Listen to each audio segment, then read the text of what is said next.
गुरुदेव, हमें इस आश्रम में पूरे 20 वर्ष हो चुके हैं, लेकिन आप हमें कहीं भी भ्रमण के लिए नहीं ले गए। आज मेरा भ्रमण पर जाने के लिए मन हो रहा है। हाँ गुरुदेव, रमाशंकर बिल्कुल ठीक कह रहा है, हमें आज कहीं भ्रमण के लिए चलना चाहिए। तुम दोनों ठीक कहते हो। कुछ दिनों से मेरा मन भी विचलित सा रहता है। हम आज ही भ्रमण के लिए चलेंगे।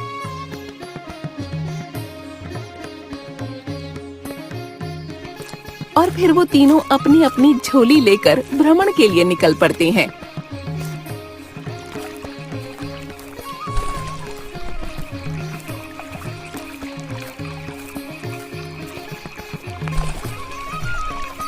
गुरुदेव, ये जंगल कितना घना और डरावना है। अगर कहीं हमें किसी जानवर ने पकड़ लिया तो हम क्या करेंगे? पहले कहते हो कि हमें कहीं भ्रमण के लिए नहीं ले जाते, और अब तुम्हें जानवरों से डर लग रहा है रमाशंकर।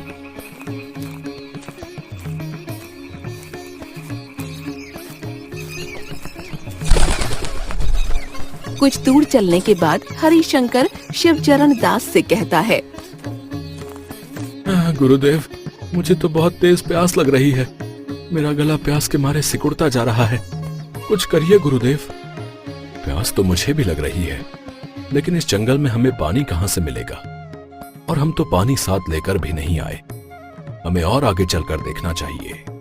हो सकता है हमें नदी या तालाब दिख जाए। कुछ दूर चलने के बाद शिवचरण दास को एक नारियल का पेड़ दिखाई देता है और वो उन दोनों से कहते हैं, वो देखो, उस पेड़ पर कितने बड़े बड़े नारियल हैं। नारियल का पानी पीकर हम हमारी प्यास बुझा सकते हैं। लेकिन गुरुदेव, हम उन नारियलों को तोड़ेंगे कैसे? ये तो बहुत ही ऊंचाई पर लगे और मुझे तो पेड़ पर चढ़ना भी नहीं आता। अरे तुम चिंता क्यों करते हो रमाशंकर? पेड़ पर चढ़ना तो मेरे बाएं हाथ का खेल है। मैं अभी नारियलों को तोड़ कर लाता हूँ। और फिर हरिशंकर उस पेड़ पर चढ़ जाता है और नारियलों को जमीन पर गिराने लगता है। और तभी एक नारियल नीचे खड़े रमाशंकर के सिर पर गिर जाता है। हाय राम, मेरी तो खोपड़ी ही फूट गई। अरे रे हरिशंकर, जरा देखकर तो नीचे नारियल फेंको। क्या तुम्हें इतना बड़ा इंसान नहीं दिख रहा? माफ करना रमाशंकर, मैंने ये जानबूझकर नहीं किया। अब दोबारा ऐसा नहीं होगा। जैसे ही हरिशंकर नारियलों को तोड़ता है कि तभी शिवचरण दास हरिशंकर से कहता है, बस करो हरिशंकर, अब नीचे उतर आओ। हमारे लिए इतने नारियल काफी हैं। फिर जैसे ही हरिशंकर नीचे की ओर देखता है तो उसके पैरों तले जमीन खिसक जाती है। अरे बाप रे, ये पेड़ कितना ऊंचा है। अगर मैं इससे नीचे गिरा तो मेरी तो हड्डी पसली एक हो जाएगी।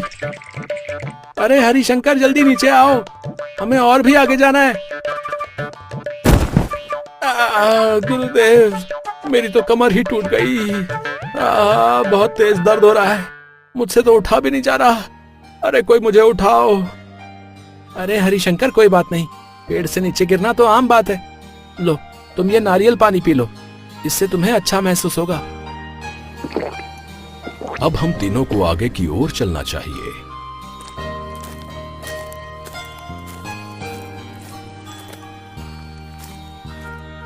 थोड़ी दूर चलने के बाद उन तीनों को एक नगरी दिखाई देती है कि तभी रमाशंकर शिवचरण दास से कहता है, गुरुदेव, ये नगरी कितनी बड़ी और सुंदर है। हमें इसके अंदर जाकर देखना चाहिए। तुम दोनों अलग अलग दिशाओं में भ्रमण करने के लिए जाओ। हरिशंकर, तुम पूर्व दिशा में जाना और रमाशंकर पश्चिम दिशा में जाएगा, और मैं तो यहीं पर आराम करूंगा। शाम होने तक तुम दोनों वापस लौट आना। ठीक है गुरुदेव, हम शाम होने तक वापस लौट आएंगे। फिर वो दोनों गुरुदेव से आज्ञा लेकर अलग अलग मार्ग में भ्रमण करने के लिए निकल जाते हैं। मछलियाँ ले लो, बड़ी बड़ी ताजी ताजी मछलियाँ। एक बार खाओगे बार बार ले लो। लाल लाल तरबूज, एक बार खाओगे तो बार बार आओगे। अरे वाह, आलू के पकौड़े। आलू के पकौड़े तो मुझे बहुत ही ज्यादा पसंद है। अरे भाई, ये आलू के पकौड़े कैसे दिए? पंडित जी, सिर्फ 2 रुपए प्लेट। 2 रुपए से 1 भी रुपया कम नहीं लूंगा। हाँ, बताइए कितनी प्लेट दे दूं आपको? अरे वाह, सिर्फ 2 रुपए प्लेट। मुझे 1 प्लेट आलू के पकौड़े दे दो। अगर अच्छे लगे तो 1 प्लेट और ले लूंगा। और फिर वो दुकानदार रमाशंकर को एक प्लेट आलू के पकौड़े दे देता है और रमाशंकर आलू के पकौड़े खाने लगता है। अरे तुम तो बहुत ही स्वादिष्ट आलू के पकौड़े बनाते हो। मुझे एक प्लेट आलू के पकौड़े और दे दो। दुकानदार रमाशंकर को एक प्लेट और आलू के पकौड़े देता है और वो उसको भी चट कर जाता है। भाई कितने रुपए हो गए इन आलू के पकौड़ों के? एक प्लेट के 2 रुपए, तो 2 प्लेट के भी 2 ही रुपए हुए ना। पंडित जी आपके पूरे 2 रुपए हो गए। लगता है ये दुकानदार अनपढ़ है। 2 प्लेट के 4 रुपए हुए, लेकिन ये 2 रुपए बता रहा है। खैर मुझे इससे क्या, मेरा तो इसमें फायदा ही है।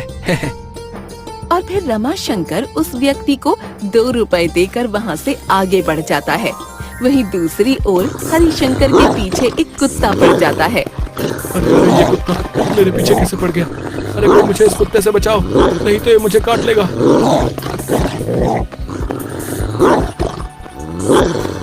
और तभी भागते भागते उस कुत्ते ने हरिशंकर के कुर्ते को अपने मुंह में दबा लिया और उनका कुर्ता पीछे से फट गया।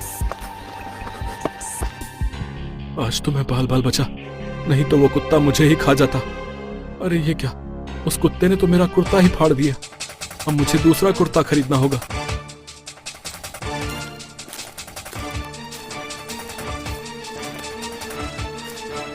थोड़ी दूर जाने के बाद हरिशंकर को एक कपड़े की दुकान दिखाई देती है और वो उस दुकान के अंदर चला जाता है।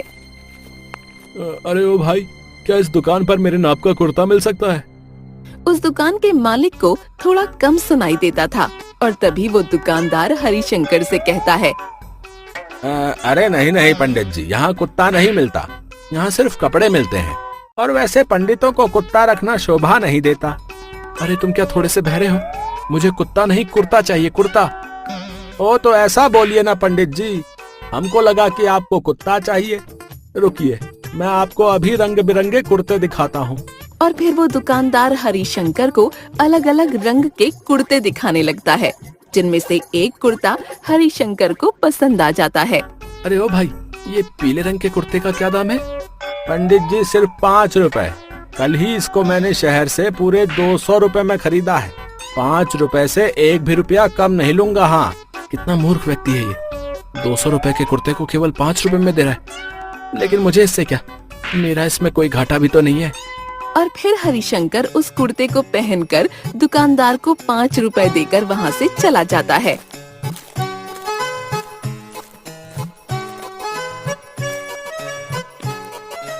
लगता है इस नगरी के सभी लोग मूर्ख और अनपढ़ हैं। उस व्यक्ति ने मुझे 2 प्लेट पकौड़े खिलाए और वो भी 2 रुपए में। शाम होने पर रमाशंकर और हरिशंकर शिवचरण दास के पास पहुंच जाते हैं।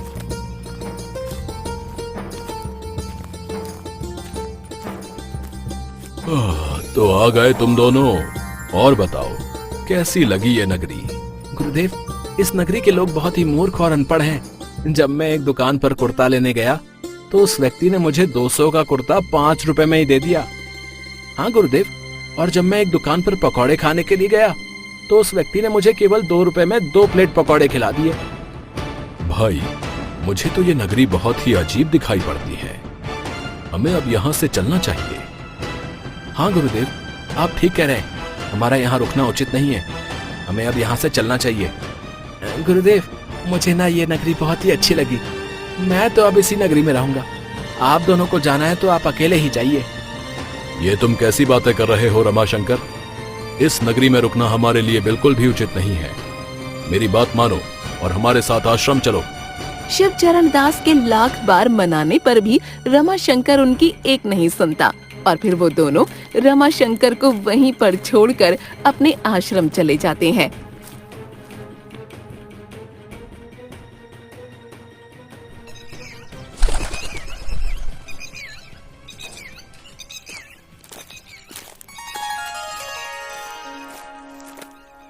भिक्षा दे मालिक, इस पंडित को भिक्षा दे।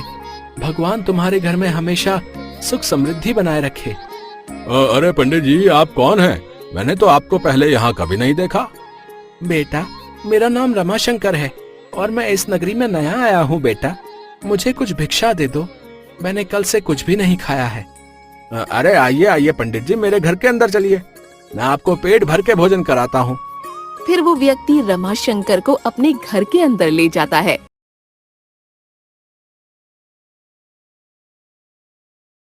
फिर वो व्यक्ति रमाशंकर को अपने घर के अंदर ले जाता है। अरे वाह, तुम्हारे घर का भोजन तो बड़ा ही स्वादिष्ट है। बस मन करता है कि खाते जाओ खाते जाओ। रमाशंकर उस नगरी से बहुत ही खुश था।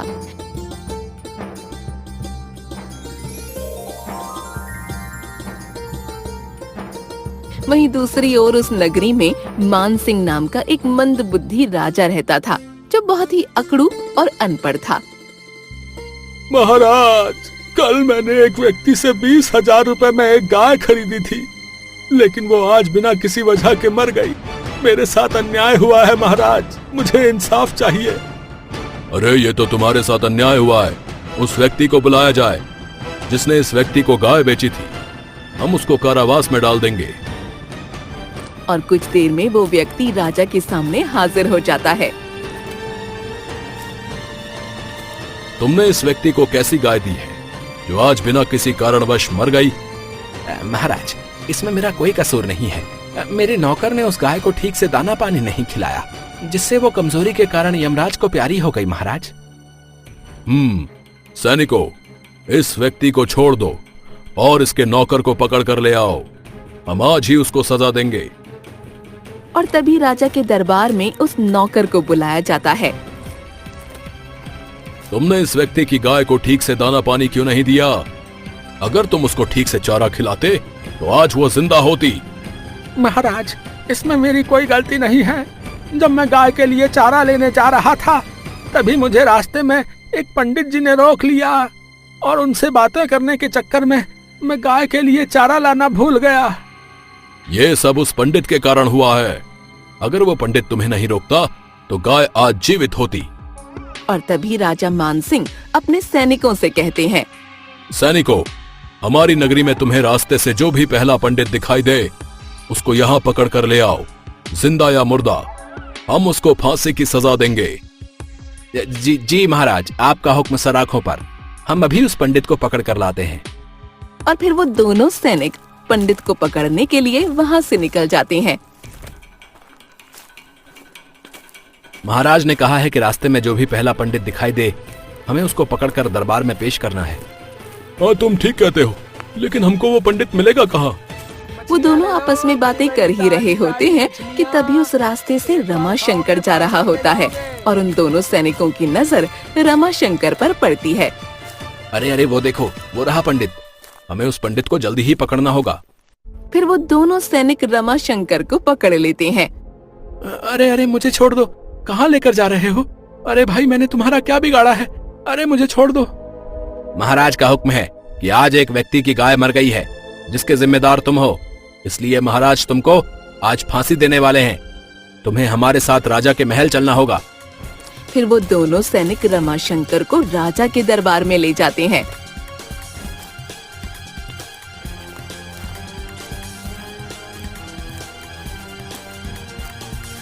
महाराज, मैंने आपका क्या बिगाड़ा है जो आप मुझे बंदी बनाकर यहाँ ले आए?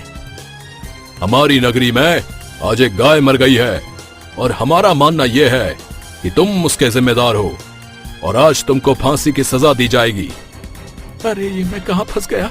अगर मैंने उस समय गुरुदेव की बात मान ली होती तो मुझे ये दिन देखना नहीं पड़ता। कुछ देर बाद रमाशंकर को फांसी के स्थान पर ले जाया जाता है।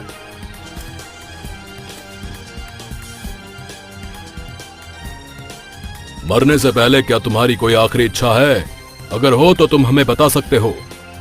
मुझे अपने गुरुदेव से मिलना है। आप बस मेरी ये इच्छा पूरी कर दीजिए महाराज, पूरी कर दीजिए। ठीक है, रमाशंकर के गुरुदेव को यहाँ बुलाया जाए। कुछ देर बाद शिवचरण दास को वहाँ पर बुलाया जाता है। अरे रमाशंकर, ये मैं क्या देख रहा हूँ? तुमको फांसी की सजा दी जा रही है, लेकिन क्यों? गुरुदेव मुझे बचा लीजिए। ये मूर्ख राजा मुझे एक गाय के जुर्म में फांसी की सजा दे रहा है, जबकि मेरा कोई कसूर भी नहीं है। गुरुदेव, कृपा करके मुझे बचा लीजिए। तुम बिल्कुल भी चिंता मत करो रमाशंकर। मैं तुम्हें कुछ भी नहीं होने दूंगा। और तभी शिवचरण दास रमाशंकर के कान में कुछ फुसफुसाने लगता है। बहुत हो गई तुम्हारी बातें, चलो अब फांसी का समय निकला जा रहा है। हाँ हाँ महाराज, मुझे जल्दी फांसी दीजिए, मैं जल्दी ही स्वर्ग जाना चाहता हूँ। नहीं महाराज, आप रमाशंकर की बजाय मुझे फांसी दीजिए, मैं स्वर्ग जाना चाहता हूँ। अरे नहीं नहीं महाराज, आप इनकी बातों में मत आइए, आप मुझे जल्दी से फांसी दे दीजिए। ये क्या मजाक चल रहा है? आज पहली बार ऐसा पंडित देख रहा हूँ जिसको मरने की इतनी खुशी हो रही है। खुशी क्यों नहीं होगी महाराज, आज जो भी व्यक्ति मरेगा उसके सारे पाप धुल जाएंगे और वो सीधा स्वर्ग में जाएगा। महाराज, आप मुझे जल्दी ही फांसी दे दीजिए, मुझे जल्दी ही स्वर्ग जाना है। अगर ऐसा है तो मैं फांसी पर चढ़ूंगा, मुझे स्वर्ग जाना है। आखिर मैं इस नगरी का राजा हूँ। सैनिकों, मुझे फांसी दे दो, ये मेरा हुक्म है। और फिर वो सैनिक राजा को फांसी दे देते हैं और राजा की वहीं पर मृत्यु हो जाती है। आज इस राजा ने अपने लालच और मूर्खता के कारण अपनी जान गंवा दी। भगवान इसकी आत्मा को शांति प्रदान करे।